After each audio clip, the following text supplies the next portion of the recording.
Bienvenidos a su grupo bíblico San Jerónimo. Soy María Eugenia Correa Guisáis, teóloga de la Universidad Pontificia Bolivariana. Abre tu mente y tu corazón para que lo que estudiemos lo podamos hacer vida y lo más importante, lo demos a los demás. Recuerden cuando entran a YouTube suscribirse en el canal y darle clic a la campanita para cada que yo suba un video, que es cada semana, YouTube les avise a ustedes. Entonces así mantienen al tanto de cada que yo subo un video. Todas las clases las vamos a empezar con la oración a San Jerónimo y continuaremos con la oración al Espíritu Santo para que nos ilumine para entender bien las Sagradas Escrituras. Oración de San Jerónimo. Oh Dios, que concediste a San Jerónimo saber gustar de las Sagradas Escrituras y vivirlas intensamente, haz que nosotros, tu pueblo, nos alimentemos cada vez más de tu palabra y encontremos en ella la fuente de vida. Por nuestro Señor Jesucristo, tu Hijo, que vive y reina contigo en la unidad del Espíritu Santo y es Dios por los siglos de los siglos. Amén. Invocación al Espíritu Santo. Me dispongo, Señor, a estudiar tu palabra. Dame tu espíritu para que pueda acoger y comprender, que sepa estar atento a tus insinuaciones. Me des discernimiento para saber qué me quieres decir y sinceridad y fuerza para aceptarlo. Espíritu Santo, ilumínanos y santifícanos en el nombre del Padre, del Hijo, del Espíritu Santo. Amén. Lo que debemos creer del Génesis. Primero, la creación de todas las cosas por Dios al principio del tiempo. Segundo, la creación especial del ser humano. Tercero, la formación de la primera mujer a partir del hombre. Cuarto, la unidad del género humano, o sea, el monogenismo. Quinto, la felicidad original de nuestros primeros padres. Sexto, el mandamiento divino dado al ser humano para probar su obediencia. Séptimo, la transgresión de este mandato bajo la instigación del demonio. Octavo, la caída de nuestros primeros padres del estado de inocencia. Y noveno, la promesa de un redentor futuro. Esto es lo que debemos creer del Génesis. Las otras cosas ya son conjeturas. ¿Qué había dado Dios a Adán y a Eva? Dios los creó a su imagen y semejanza. Los dotó de dones naturales, preternaturales y sobrenaturales. Los dones sobrenaturales son la gracia santificante, los dones del Espíritu Santo y las virtudes infusas. Los dones preternaturales, la inmortalidad, no sufrir, la ciencia infusa y el don de integridad. Y los dones naturales fueron las facultades superiores, voluntad, entendimiento, y las facultades inferiores, emociones, pasiones y sentimientos. Todo esto fue con lo que dotó Dios al primer hombre y a la primera mujer. Bueno, entonces vamos a ver el hombre a imagen y semejanza de Dios, o sea, la vida de Dios, la vida trinitaria.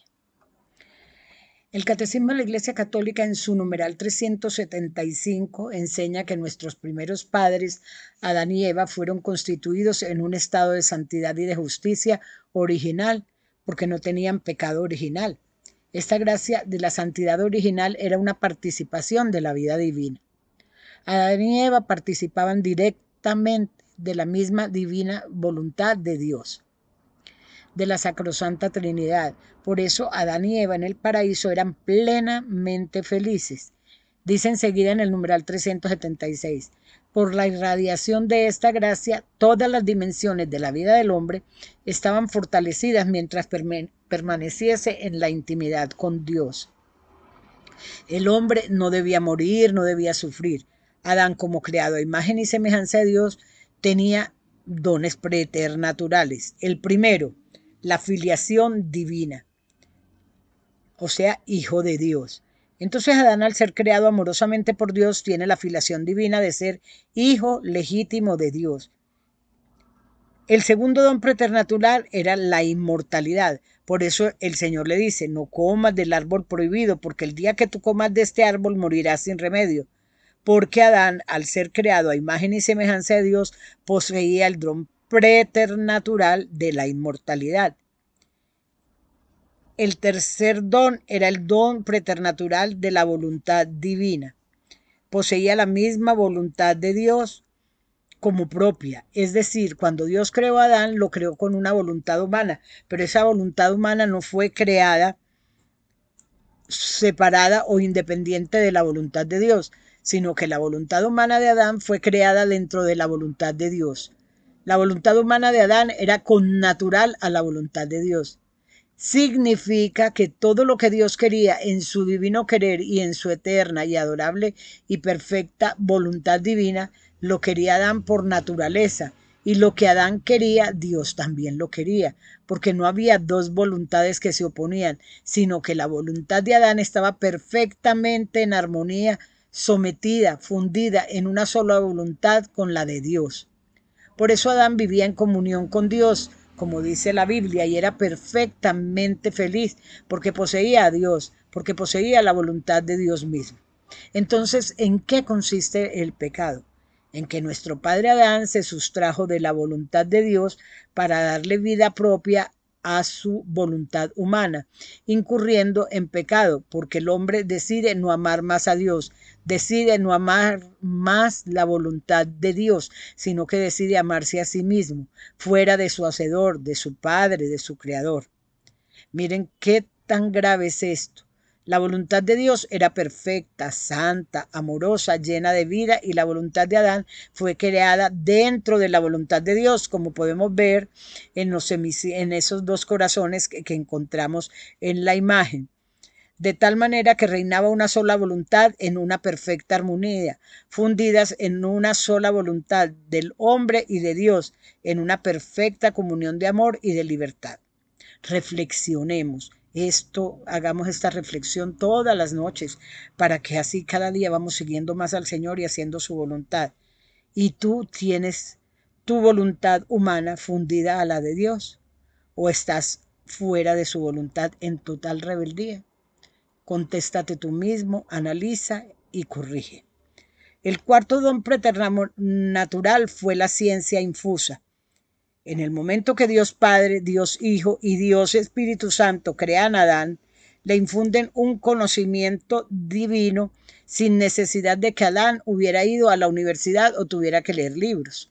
En la mente de Adán, Dios le infunde por ciencia su conocimiento de tal manera que cuando Adán es creado, al recibir la ciencia infusa, inmediatamente reconoce a Dios y sabe que es Dios y tiene el conocimiento de todo lo creado.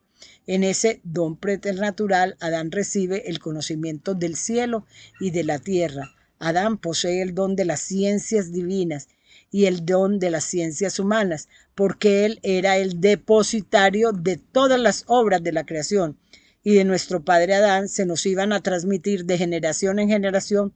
¿Pero qué fue lo que pasó?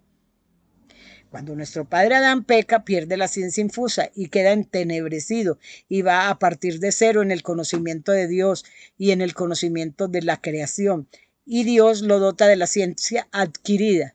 A partir de ese momento el hombre, mediante la experiencia, mediante el estudio, va a empezar a adquirir desde cero los conocimientos de Dios y del mundo creado por Dios. Por eso dice el Génesis que nuestros primeros padres, al separarse de la voluntad de Dios, pecan originalmente, se dieron cuenta de que estaban desnudos, pero no de ropa, desnudos de Dios, desposeídos de Dios, porque perdieron los dones preternaturales. En ese momento, Adán deja de ser hijo de Dios y se convierte en una bellísima criatura.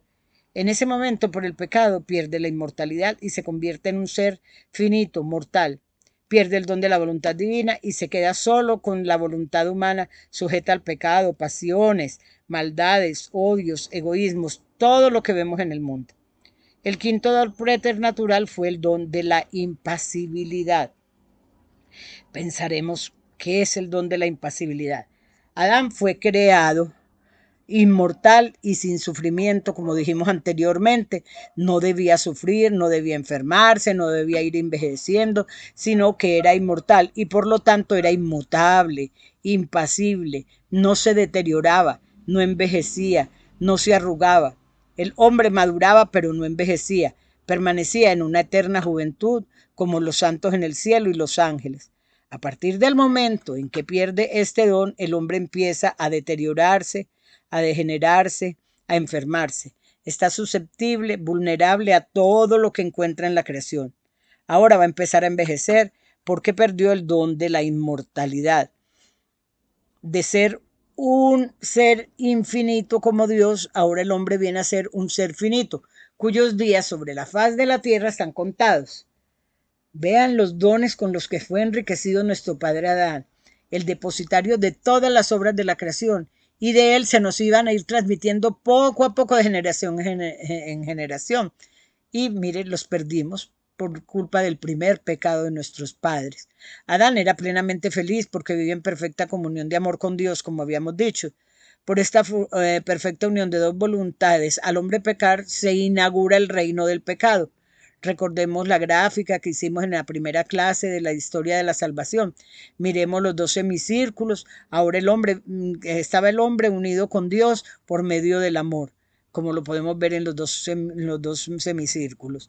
Y ahora viene a quedar totalmente separado de Dios y se interpone una terrible muralla entre Dios y el hombre, que la vemos en la imagen esta y también la vimos en la primera de las que le estoy hablando, de cuando empezamos la historia de la salvación, que es Dios y el hombre separados por una terrible muralla llamada pecado, y el hombre queda privado de Dios. Recordando la clase anterior, podemos ver que el plan de Dios era este: Dios y el hombre entrelazados. El hombre unido a Dios por el amor. Este es el plan de Dios. Pero el hombre al pecar frustra este plan. Entonces el hombre pierde los dones preternaturales, queda sumido, frustra el plan divino de la creación. El reino de la creación se ve turbado ahora por el pecado original. Entonces podemos mirar todo lo que perdimos por culpa del pecado original. ¿Qué había dado Dios a Adán y a Eva? Dones preternaturales, ya lo habíamos dicho anteriormente. Entonces, no sufrirían. De haber sufrido hubiera sido una decisión voluntaria, no es voluntad de Dios. No morirían, eran inmortales. Ellos mismos escogieron ser mortales al comer del árbol de la ciencia del bien y del mal, que les había dicho que si comían de ese árbol morirían. Y les había dado inteligencia y voluntad, o sea, imagen de Dios, con una tendencia natural al bien. El entendimiento regía la voluntad y ambos actuaban de acuerdo a la voluntad de Dios. La vida de Dios, la vida trinitaria, o sea, la semejanza de Dios.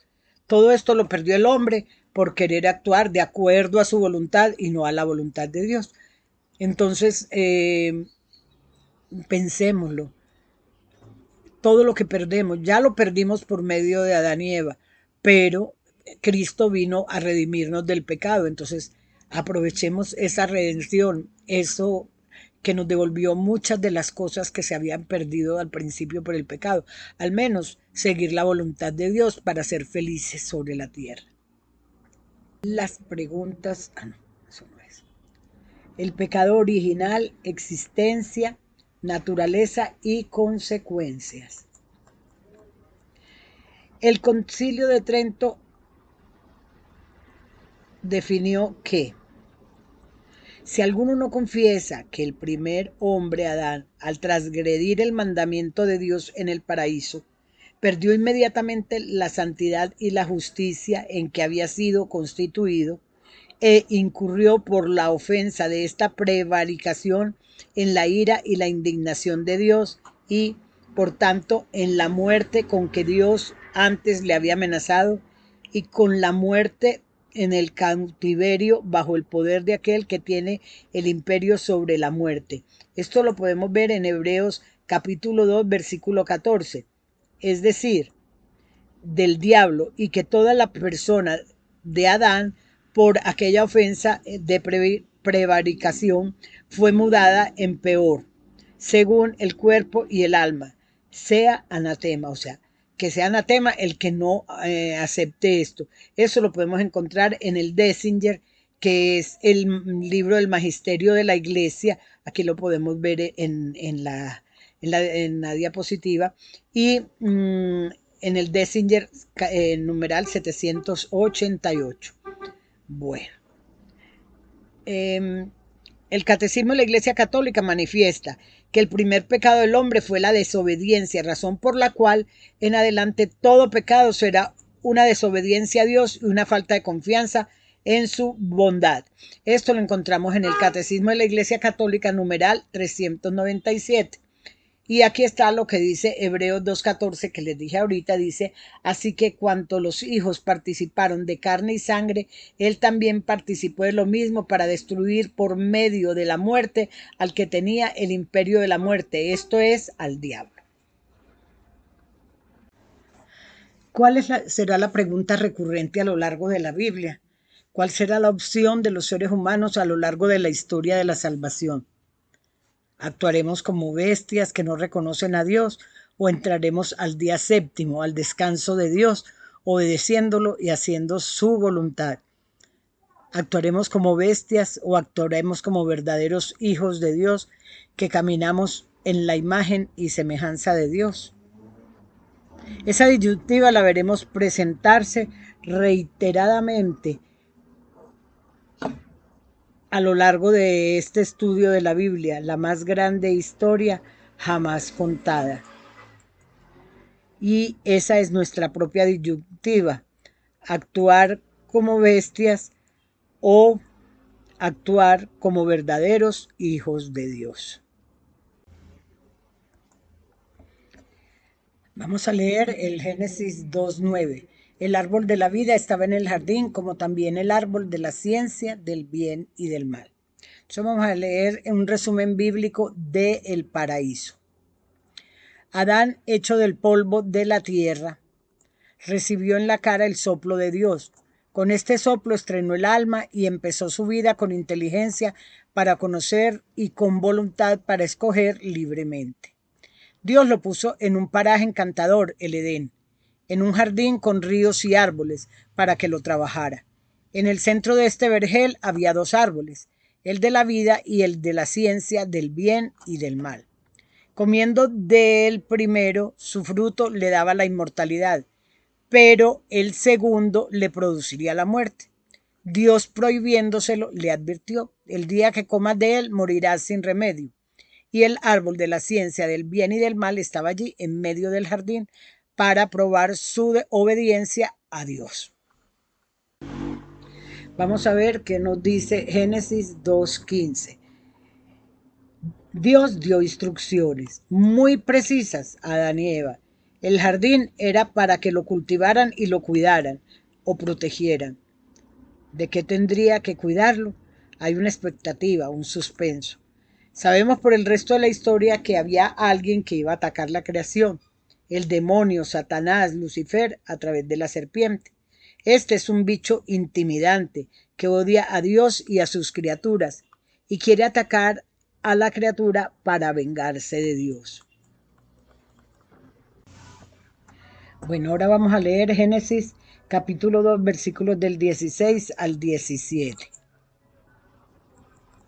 Y Yahvé Dios le dio al hombre un mandamiento. Le dijo: puedes comer de todo lo que quieras de los árboles del jardín, pero no comerás del árbol de la ciencia del bien y del mal. El día que comas de él, ten seguridad que morirás. Más expectativa y suspenso. ¿Qué harán Adán y Eva? ¿Qué significado tienen estos dos árboles? Primero, el árbol de la vida. Sus frutos le daban vida al hombre y preservaba su cuerpo en salud y con vigor. El árbol de la vida es una prefiguración del Santísimo Sacramento y la Sagrada Comunión. El cuerpo del hombre era preservado por el árbol de la vida. La vida del alma es preservada, aumentada y llevada a la vida eterna por el Santísimo Sacramento en la Sagrada Comunión. De allí que no puede el hombre tomar el fruto de ese árbol en estado de pecado, porque lo llevaría a la condenación, igual que nos sucede con la Sagrada Comunión. Por eso Dios, después del pecado, puso querubines que guardaran el árbol de la vida. Volveríamos a recibir la inmortalidad, o sea, la vida eterna, nuevamente con la muerte y resurrección de Cristo y con la institución de la Sagrada Eucaristía. También en el Apocalipsis se nos habla del árbol de la vida, Apocalipsis 2:7 y 22:14, como el derecho que tenemos a la vida eterna o inmortalidad. El árbol de la ciencia del bien y del mal, les estaba prohibido comer de este árbol.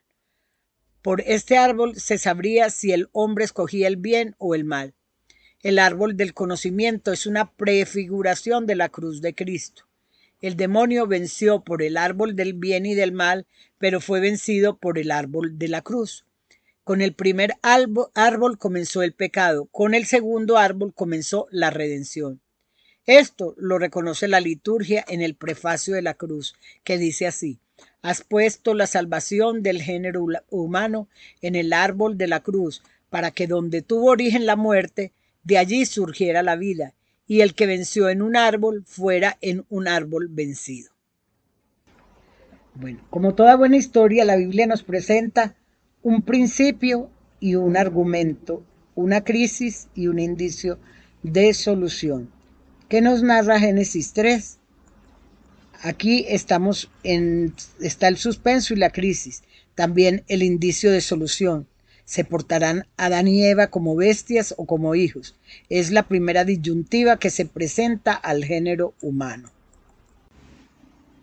Vamos a hacer un resumen bíblico del pecado de Adán y Eva.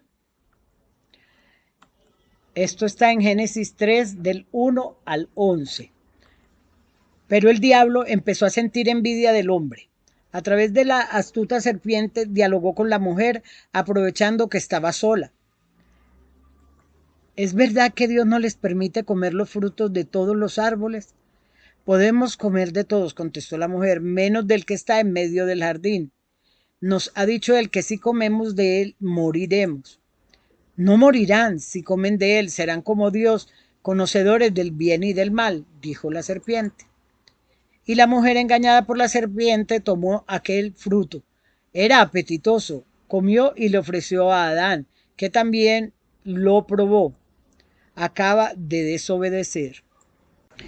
Veamos cómo fue el proceso de la tentación para aprender a manejarnos en las tentaciones. El demonio se acerca y propone un tema de conversación a Eva. Así que Dios les ha dicho que no coman de ninguno de los árboles del jardín. Y la mujer, en vez de descartar a su interlocutor, como lo hizo Jesús en el desierto y como debemos hacer nosotros cada vez que se nos presenta alguna tentación, comete un grave error al entablar un diálogo con el demonio. Le dice: podemos comer de las frutas de los árboles del jardín, menos del fruto del árbol que está en el medio. Pues Dios nos ha dicho, no coman de él ni lo prueben siquiera, porque si lo hacen morirán. Con este diálogo la mujer se expuso a un tremendo peligro. El alma sabe lo que Dios ha prohibido. No debía entretenerse en aquella duda, en aquel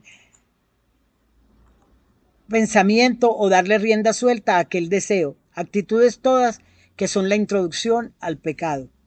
Volvamos a Eva. El demonio, astutísimo como es y además inventor de la mentira, podía hacerla sucumbir, pues es ángel caído, pero ángel al fin, con poderes angélicos superiores a las cualidades humanas. De hecho, sabemos lo que sucedió. Ya entablado el diálogo, ya debilitado el entendimiento de la mujer, el demonio pasa a ser una proposición directa, el pecado, una mentira, pintándole un panorama maravilloso, ser como Dios. Y dijo la serpiente a la mujer: no morirás, es que Dios sabe que si comen se les abrirán los ojos y serán como Dios, conocedores del bien y del mal. Puede el demonio también ofrecer una felicidad oculta detrás del pecado, insinuando además que nada malo nos sucederá, que además podemos arrepentirnos y que Dios es misericordioso. A estas alturas de la tentación todavía está el alma en capacidad de detenerse, pues la voluntad aún no ha consentido.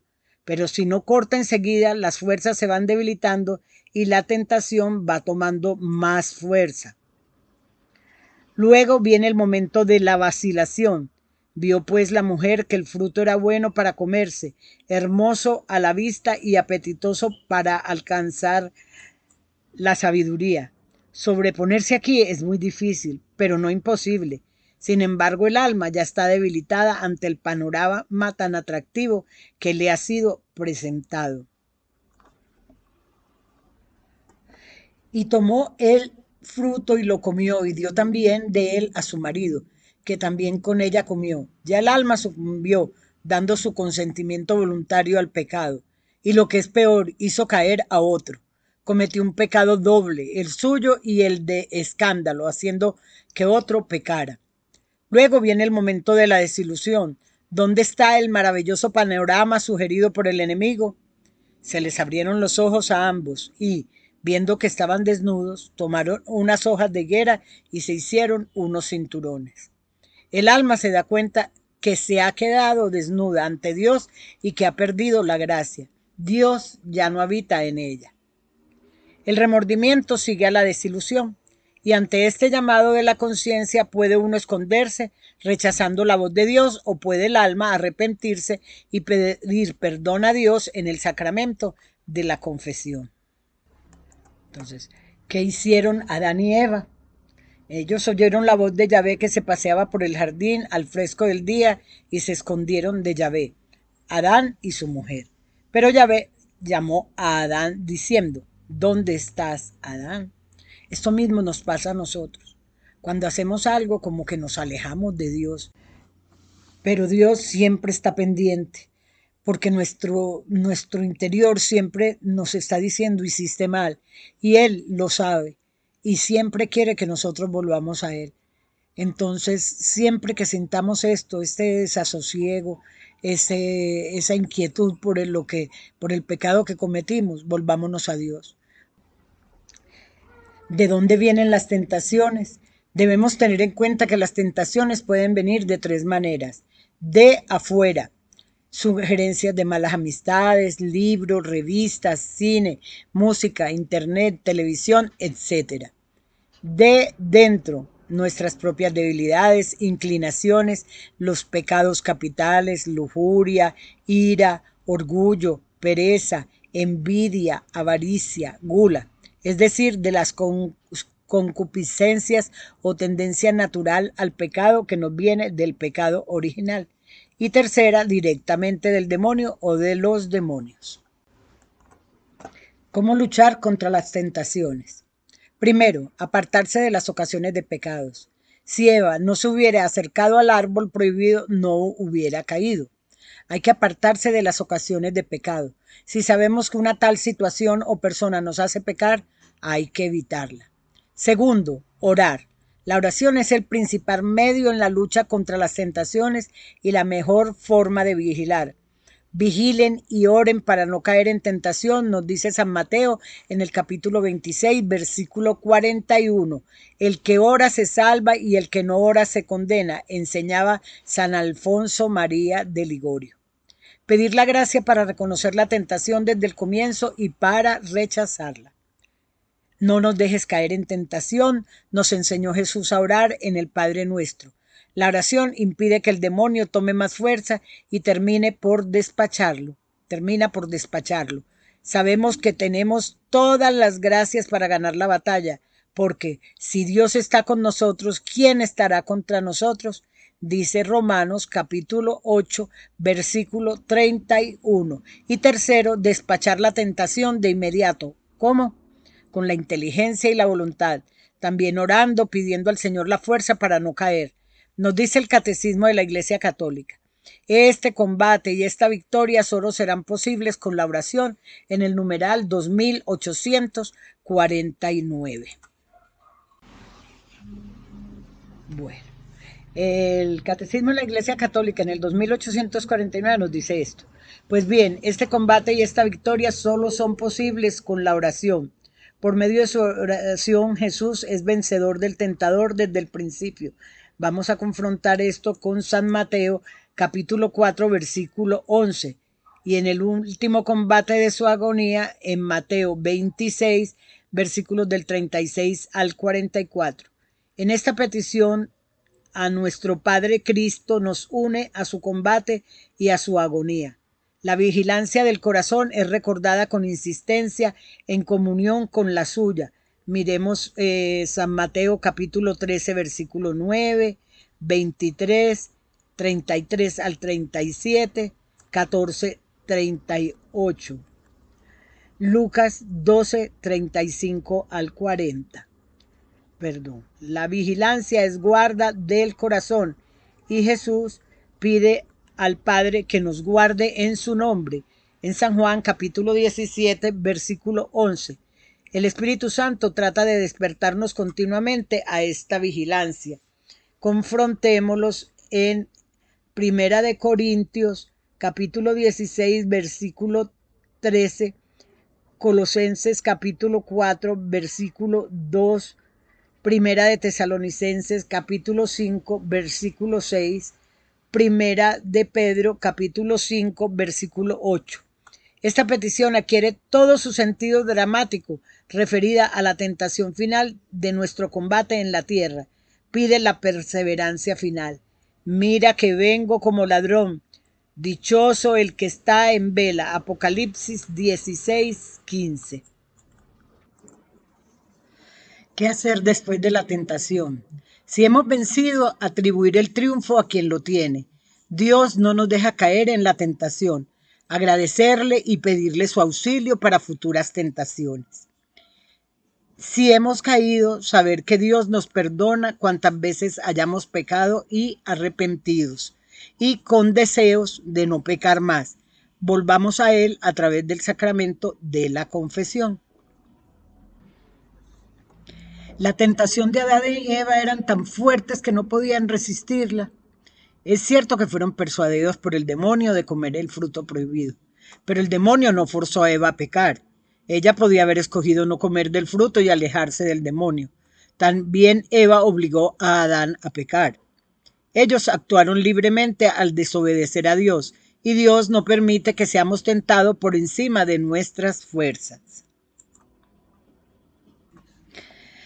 Dice en Primera de Corintios capítulo 10, versículo 13. Aprendámonos esta cita. Dios es fiel y no permite que sean tentados por encima de sus fuerzas. En el momento de la tentación les dará fuerzas para superarla. Tengamos bien en cuenta esta cita. Para cuando seamos tentados no nos dejemos vencer, ya que esto no está por encima de nuestras fuerzas. Bueno, ¿qué hace Dios después de la caída de Adán y Eva? Ya pasó el suspenso, ya sucedió la crisis, ahora viene la solución. En Génesis 3, versículos del 14 al 15 dice, entonces Yahvé Dios dijo a la serpiente, por haber hecho esto, maldita seas entre todas las bestias y entre todos los animales del campo. Te arrastrarás sobre tu vientre y comerás tierra por todos los días de tu vida. Haré que haya enemistad entre ti y la mujer, entre tu descendencia y la suya. Ella te pisará la cabeza, mientras que tú herirás su talón. ¿Qué significa Génesis 3:15? ¿De quién habla este versículo? ¿Cómo se llama esta frase del Génesis? Es el llamado protoevangelio, el primer evangelio. Habla de la Santísima Virgen María. Aquí ya aparece Jesucristo anunciado. Adán y Eva perdieron la gracia, ya no son hijos, pero Dios hará todo lo posible para que volvamos a ser sus hijos. Él nos rescatará. Él mismo dará su vida por nosotros. El film La Pasión de Mel Gibson comienza en el jardín de Getsemaní con la agonía, palabra que viene de lucha en griego, que tiene lugar en este otro jardín. ¿Obedecerá Jesús al Padre o hará caso a su propia voluntad? ¿Ofrecerá de veras su vida para la salvación de la humanidad? Hay suspenso. Y entonces se ve a la criatura andrógena que representa a Satanás dando vueltas por el jardín. Y luego se ve una serpiente que sale y se le acerca a los pies a Jesús. Jesús la ve y le pisa con gran fuerza. El film quiere mostrar que se cumple el protoevangelio. La descendencia de la mujer aplastará la cabeza de la serpiente. y enseguida comienza la pasión, comienza el cumplimiento de Génesis 3:15, el protoevangelio. Bueno, vamos a memorizar esta cita y el texto. Génesis 3:15. Recuerden, Génesis 3:15 y dice así: pondré enemistad entre ti y la mujer, entre tu descendencia y la suya. Ella te pisará la cabeza, mientras tú herirás su talón. Bueno, entonces vamos a hacer la oración final. Hemos terminado por hoy. Dice así: Dios Padre Todopoderoso, Creador del cielo y de la tierra, Creador mío. Gracias por crear el mundo y todo lo que hay en él para mí y para todos los seres humanos que somos tus criaturas. Tú no tenías que crearme, Señor. Tú no me necesitas ni necesitas a nadie, pero me has creado porque quieres compartir con nosotros tu amor y tu felicidad eterna en el cielo.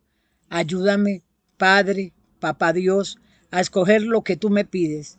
Fortaléceme en las tentaciones para decirte sí a ti y decir no, de manera de poder llegar a esa felicidad eterna que tú me ofreces. Que así sea. Amén. Los espero el próximo miércoles con un nuevo tema, que será el pecado de Caín y Abel, el diluvio universal, la torre de Babel. Vamos a continuar y por favor suscríbanse en YouTube para que les avise cuando yo suba un nuevo video. Dios los bendiga y nos vemos el próximo miércoles.